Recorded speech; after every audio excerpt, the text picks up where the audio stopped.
안녕하세요. 독서연구소 고영수 작가입니다. 여러분 반갑습니다. 오늘은 식습관과 건강에 관심 있는 분들은 꼭 읽으시면 하는 책, 영양의 비밀 시간이고요. 오늘 여러분과 나눠볼 이야기의 주제는 보충제입니다. 제가 이 오건죽 내 보충제 영상 하나 찍어드렸죠. 근데 이제 참 재밌는 게 공부를 하다 보면은 좀 바뀌는 것 같아요. 예를 들어서 저는 오건죽을 읽기 전에 그 보충제는 의미가 없다. 보충제 회의론자였습니다. 그 이유는 일단은 건강에 대해서 공부를 안 해봤어요.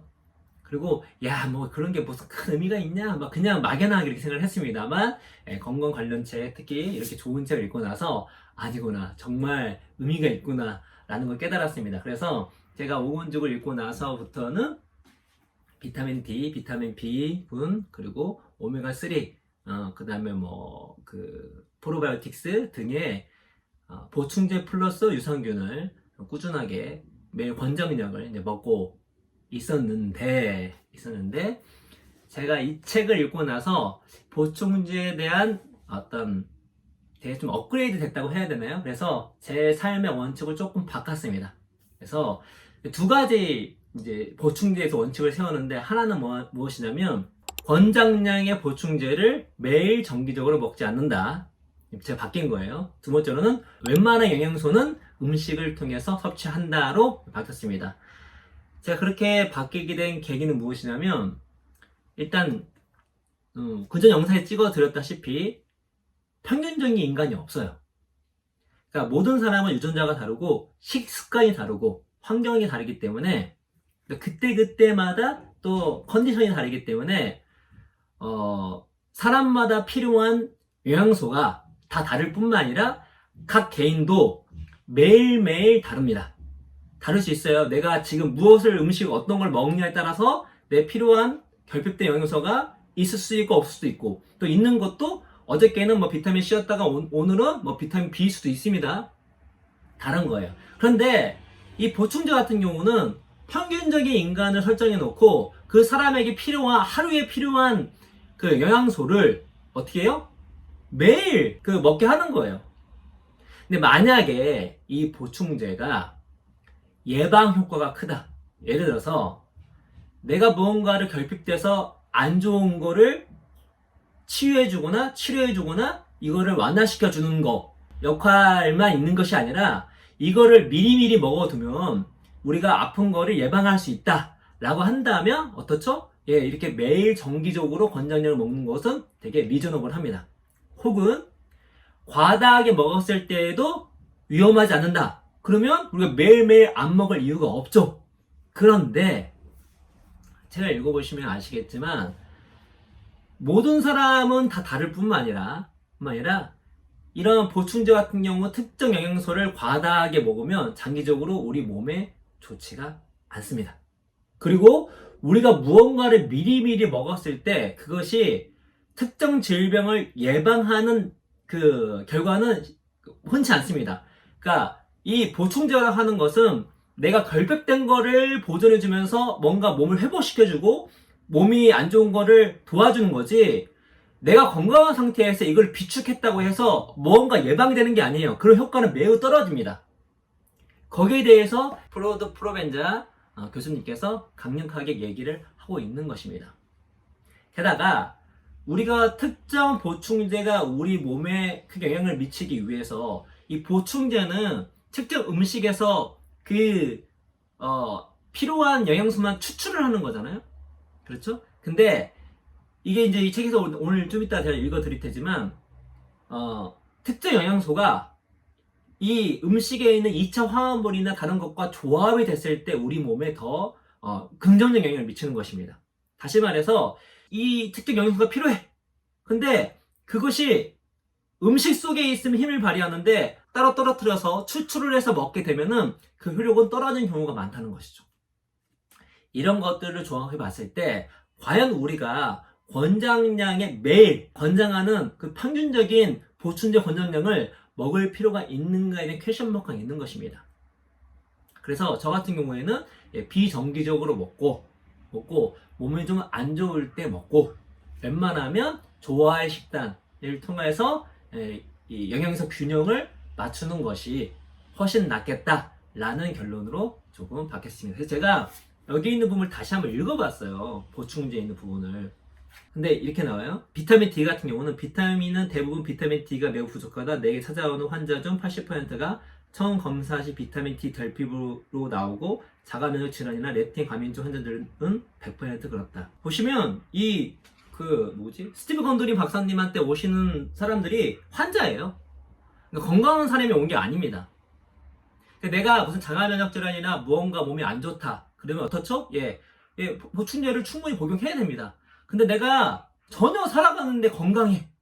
그런데 권장량이라고 하는 것들을 매일매일 먹는다? 그게 좋을까? 좋지 않을 수도 있다는 것이죠. 물론 비타민 D 같은 경우에는 많은 사람이 결핍된다고 나오지만 이 책 읽어보시면 그 통계조차도 좀 부풀려진 게 있습니다. 통계조차도. 비타민 B도 이렇게 나와요. 비타민 B군은 대부분 장내 박테리아가 맞는다. 따라서 장이 좋지 않은 사람이라면 엽산의 활성 상태인 등등등. 뭐요?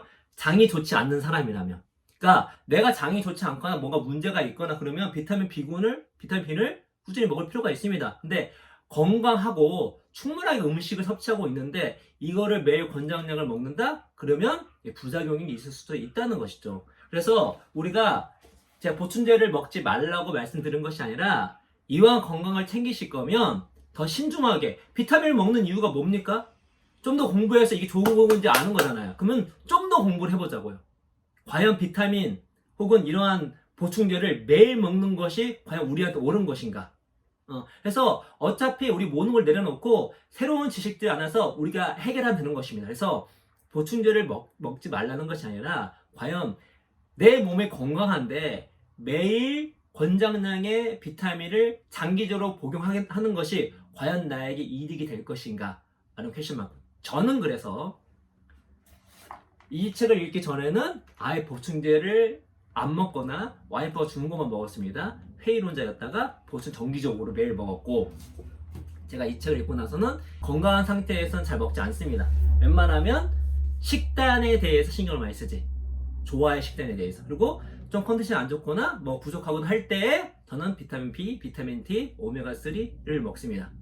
특히 이 세 개 같은 경우도 저는 이제 오메가3 같은 건 좀 더 자주 먹는 편이긴 해요. 왜냐면 말씀드린 것처럼 오메가3 같은 경우는 그 생선 기름을 통해서 얻는 것이 가장 좋은데 그 생선에 어떤 중금속 오염이 좀 있을 수 있기 때문에, 그래서 또 제가 먹는 식단 중에 생선이 좀 부족하긴 합니다. 그래서 오메가3를 좀 먹되 이 비타민 D와 비타민 B는 매일 먹는 거에서 간헐적으로 먹는 걸로 바뀌었습니다. 물론 프로바이오틱스 장내 유익균은 매일 먹습니다. 그거는 왜냐면 장내 유익균 같은 경우는 제가 이걸 읽어봐도 과하게 먹는다고 해서 매일 먹는다고 해서 부작용이 있다 그런 얘기는 없었거든요. 이렇게 제가 약간 미묘하게 바뀐 거예요. 각자마다 그 길 찾아가시면 될 것 같습니다. 그래서 오늘은 제가 또 이렇게 왜 약간의 변형이 있었는지에 대해서 책에 있는 내용을 읽어 드릴 텐데, 여러분께서 이 책에 있는 내용들 제 얘기를 참고만 하시고 본인이 판단하시면 될 것 같습니다. 왜냐면 저는 전문가가 아니고 이분이 전문가이기 때문에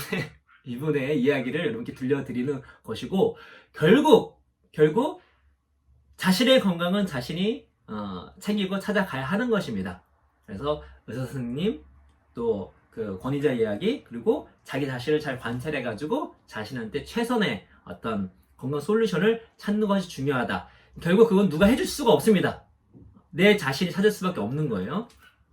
해서 한번 읽어드리도록 하겠습니다. 가축을 대상으로 한 중요한 연구 결과 가운데 하나는 가축이 결핍을 예방하기 위해 특정 음식이나 보충제를 우선 선택하지 않는다는 점이다. 그보다는 자신에게 부족한 영양소가 함유된 먹이나 보충제를 선택함으로써 결핍에 대응한다. 문제가 터지기 전까지는 고칠 생각을 하지 않는다. 사람만 결핍을 예방하는 명목으로 보충제를 먹는다. 그렇다면 효과가 있을까? 효모에서 추출한 비타민 B 복합제와 반합성 비타민 C 보충제가 상업적으로 처음 판매된 1930년대 중반 이전까지는 순전히 자연식품을 통해 비타민을 섭취할 수밖에 없었다. 계절에 따른 식생활의 변화는 대개 사람들이 섭취하는 비타민의 종류와 양을 좌우하기 마련이었다. 봄, 여름, 가을 중 식물이 자랄 때는 채소와 과일을 통해 섭취하는 비타민의 양이 많지만 겨울에는 그렇지 못했다. 지용성 비타민에 의해서 보듯 몸은 항상성을 유지하는 메커니즘을 개발함으로써 계절 변화에 대처했다. 지용성 비타민 A, D, E, K 등은 햇빛을 통하거나 비타민 D, 오렌지색이나 암록색 과일과 채소, 비타민 A, E, K 등을 통해 섭취할 수 있다. 음식 속의 지방은 지용성 비타민을 흡수하고 저장하는데 꼭 필요하며 이렇게 저장된 비타민은 필요할 때 분비되거나 어느 정도는 지속적으로 방출되는 미세 영양소의 형태로 변환된다. 반드시 주기적으로 섭취할 필요가 없어서 몇 주 혹은 몇 달 간격으로 섭취해도 필요를 충족할 수 있다. 뭐요? 지용성 비타민은 뭐라고 하죠? 주기적으로 섭취할 필요가 없다. 몇 주 혹은 몇 달 간격으로 섭취해도 필요를 충족할 수 있다. 이런 비타민은 지방 조직이나 간에 오랜 기간 저장되므로 특히 보충제를 먹는다면 결핍보다는 오히려 중독이 문제를 일으킬 소지가 크다. 자, 수용소 비타민, 비타민 B6와 비타민 B12를 포함한 비타민 B 복합, 니아신, 리보플라빈, 폴산, 비타민 C 등 수용소 비타민은 물에 용해되어야 몸에 섭취된다. 몸은 성장과 상처 회복에 비타민 C를 사용한다. 피부와 연골, 힘줄, 인대, 혈관을 만드는 데 중요한 단백질이 콜라겐이 형성되기 위해서는 비타민 C가 있어야 한다. 비타민 C는 상처를 치유하고 뼈와 치아를 유지하는 데도 사용된다. 인체가 저장할 수 있는 비타민 C는 일정한 양이 정해져 있어서 새로 공급된 양이 소비되지 않으면 폐기된다. 특별히 스트레스를 받지 않은 성인이 비타민 C를 새로 섭취하지 않고 괴혈병 증상이 나타나려면 사전 비축량에 따라 한 달에서 6달 정도가 걸린다. 사람이 음식을 통해 수용소 비타민을 지나치게 많이 섭취하는 예는 적은 반면 보충제는 오히려 문제를 초래할 수 있다. 뭐죠? 우리가 음식을 먹었을 때 수용소 비타민을 지나치게 많이 먹을 확률은 거의 없지만 보충제를 통해서는 과다하게 먹을 수가 있다. 칼슘과 같은 미네랄도 마찬가지다. 미국 국립보건원의 10년에 걸친 다민족 동맥경화 연구는 식생활과 보충제가 동맥의 석회화, 동맥경화 표시자와 노년층의 진행 경과에 미친 영향을 평가했다. 칼슘 보충제를 복용하면 동맥경화의 석회화 가능성이 높아지는 반면 보충제를 복용하지 않고 충분한 양의 칼슘을 섭취할 경우 동맥경화 발병률은 낮아진다. 특정 조건이 전제될 때 개인에 따라 영양소 결핍을 초래하는 것은 분명하다. 그럴 때 필요한 비타민이나 미네랄을 섭취하며 건강을 개선할 수 있다. 비타민 C와 괴혈병, 니아신과 옥수수 홍반, 폴산과 임신기간 중에 선천성 기형, 비타민 B12와 채식주의자 및 노년층, 철분과 빈혈의 관계가 모두 그렇다. 영양학 전문가들은 일평균 요구량과 권장 섭취 허용량을 발표한다. 하지만 지난 수십 년간 비타민의 총 섭취량은 일평균 요구량을 크게 넘어섰는데 강화식품이 보편화되고 보충제를 복용하는 사람이 늘어났으며 과일과 채소를 1년 내내 구할 수 있고 니아신과 환원 헤마틴이 많이 함유된 육류 섭취가 증가했기 때문이다. 1992년 전 세계 159개의 국가는 비타민 A, 요오드, 철분 결핍을 해소하기 위해 영양에 관한 식량농업기구와 세계보건기구의 국제회의 결과를 준수하기로 생각했다. 미국의 인구당 1 철분 섭취량은 제2차 세계대전 이후 크게 증가했으며 철분의 강화와 육류 섭취량 증가에 힘입어 지난 한 세기 동안 거의 2배 늘었다. 하지만 강화식품과 보충제의 시대가 수십 년 동안 이어지면서 많은 국가의 성인들은 철분 과잉 현상을 목격하게 되었다. 철분 과잉이 얼마나 안 좋은지 제가 이 책을 통해서 말씀드렸죠. 지나친 철분 섭취는 비만이나 심혈관 질환, 당뇨, 암 등의 질병을 유발한다. 하지만 강화식품과 보충제가 너무 광범위하게 퍼져 있는 탓에 철분과 비만 및 관련 질환의 관계를 파악하기가 쉽지 않다. 몸은 영양소의 결핍이나 과잉에 대응한다. 세포는 항상성을 유지하기 위해 세포막의 수용체수를 늘리거나 줄이는 방법으로 화합물에 대한 민감도를 조절한다. 영양소가 부족할 때 세포는 수용체를 늘려 1차 혹은 2차 화합물의 흡수를 늘리고 과잉일 때는 수용체를 줄여 화합물의 흡수를 줄인다. 세포와 장기 피드백 역시 동물의 행동 변화를 유도한다. 결핍이나 과잉이 생기면 특정 먹이 섭취를 줄이고 그래도 더 심해지면 평소에 먹던 먹이를 피하게 된다. 비타민을 지나치게 많이 섭취하면 근육통, 복통, 두통, 무력감을 느끼며 졸음이 몰려오거나 시야가 흐려지고 정신상태가 평소와 달라진 현상이 나타난다. 속이 메스껍고 구토를 하거나 밥맛이 떨어지기도 한다. 이 모두는 몸속의 세포와 장기가 더는 특정 영양소를 겉으로 많이 처리할 수 없다고 신호를 보내는 방식이다. 하지만 보충제를 복용하는 사람은 건강에 대한 부정적 영향이나 부적절한 식생활에도 불구하고 기분이 나아질 수 있다. 보충제 덕분에 언론은 사람들이 듣고 싶어하는 이야기를 전달할 수 있고 의사는 환자에게 뭔가를 줄 수 있다는 뜻이기도 하다. 이 시장은 이제 수십억 달러 규모의 산업으로 성장했고 많은 소비자가 자신과 자신이 돌보는 동물에게 건강을 선물할 수 있다고 믿게 되었다. 엄청난 이윤이 정부의 공급안에 커다란 동기를 적용하며 이것이 다시 시장 확대로 이어진다. 그렇죠? 비타민을 지나치게 많이 섭취하면 근육통, 복통, 두통, 무력감을 느끼며 졸음이 몰려오거나 시야가 흐려지고 정신 상태가 평소 달라진 현상이 나타난다. 그러니까 부족하면 무조건 문제가 있습니다. 먹어야 돼요. 근데 과잉으로 먹게 되면 어떻게 되죠? 이 부작용이 있다는 것이죠. 그렇기 때문에 과연 우리가 많은 우리가 여러 가지 음식을 다 구할 수 있고 본인이 좀만 노력하면 좋아할 식단을 만들 수가 있고, 특히 이런 비타민 같은 경우, 이런 영양 보충제 어떤 그런 영양소 같은 경우는 뭐 각종 우리가 먹는 가공식품에도 막 첨가가 돼 있단 말이죠. 그러니까 뭔가 부족할 확률보다 이제는 과잉을 걱정해야 되는데, 거기다가 매일 권장량을 먹고 있다? 과연 우리에게 좋을 것인가? 라고 질문을 던지고 있는 것입니다. 또 비타민 C 얘기해 드릴게요. 미네랄과 비타민, 약품 같은 화합물을 추출하고 정제할 때 그 효과를 증폭하다 보면 대개 부작용이 수반되기 마련이다. 그 사이에서 묘책을 찾다 보면 여러 가지 화합물의 건강에 도움이 되는 방향으로 상호작용하는 시너지 효과를 포기할 수밖에 없다. 비타민 C 얘가 대표적이다. 1930년대 알베르토 센투제르지는 몸이 탄수화물과 지방, 단백질을 효과적으로 소화할 수 있도록 하는 아스코르부산을 발견했는데 이것이 바로 비타민 C다. 그는 비타민 C가 통제하는 산화 과정을 밝힌 공로로 1937년 노벨 생리의학상을 받았다. 요즘은 비타민 C만큼 보편적인 보충제도 없지만 그의 연구는 비타민 C가 건강에 필요한 공동인자 중 하나일 뿐임을 보여준다. 센트제르지가 비타민 C를 정제하는 연구에 몰두하고 있을 때, 이게 되게 중요한 연구입니다. 그의 동료는 괴혈병에 시달린 환자를 진료하고 있었다.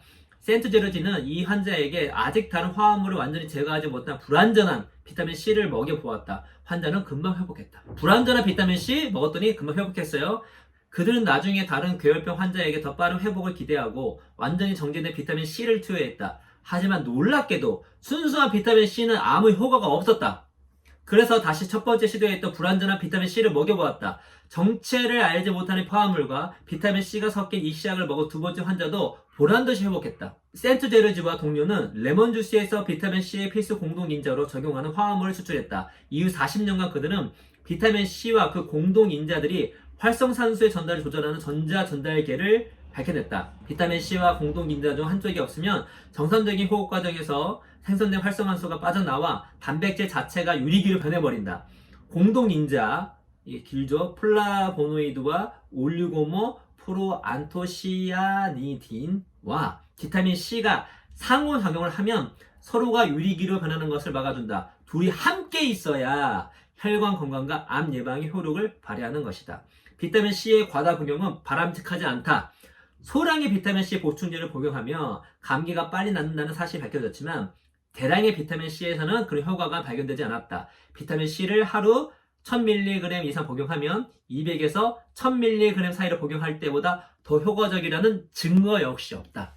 자, 여러분 비타민 C만큼 우리가 쉽게 구할 수 있는 게 뭐가 있습니까? 예, 그렇죠? 그래서 비타민 C는 정말 중요해요. 근데 비타민 C를 보충제로 먹기보다 음식을 통해서 섭취하는 것이 훨씬 더 좋다는 것이죠.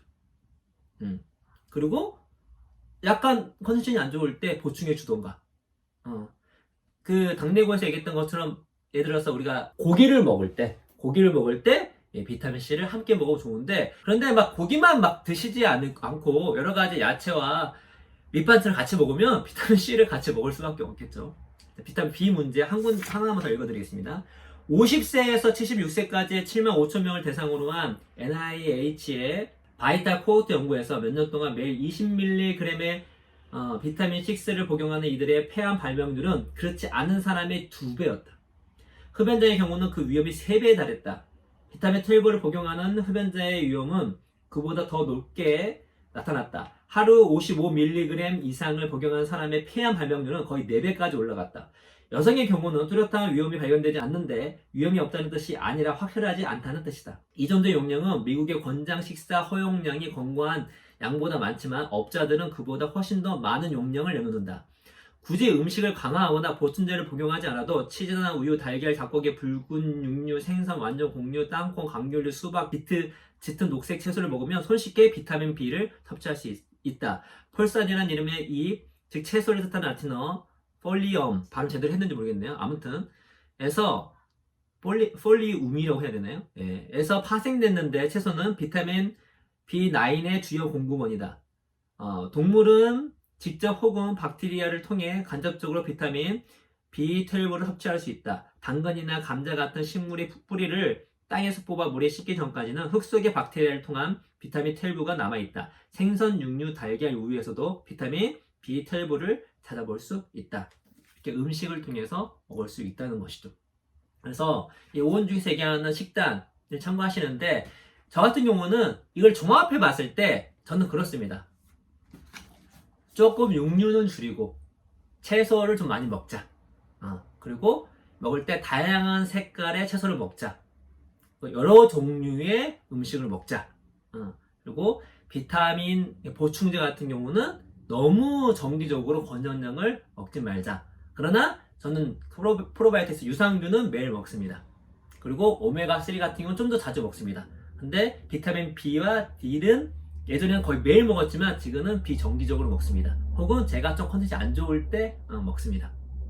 그리고 말씀드린 것처럼 웬만하면 좋아의 식단으로 먹는 걸로 커버를 하자 라는 걸로 저 개인적으로는 제 건강 상태에 적용했습니다. 그래서 다시 한번 말씀드리지만 제가 공부를 해보니까 완벽한 정답은 없어요. 왜요?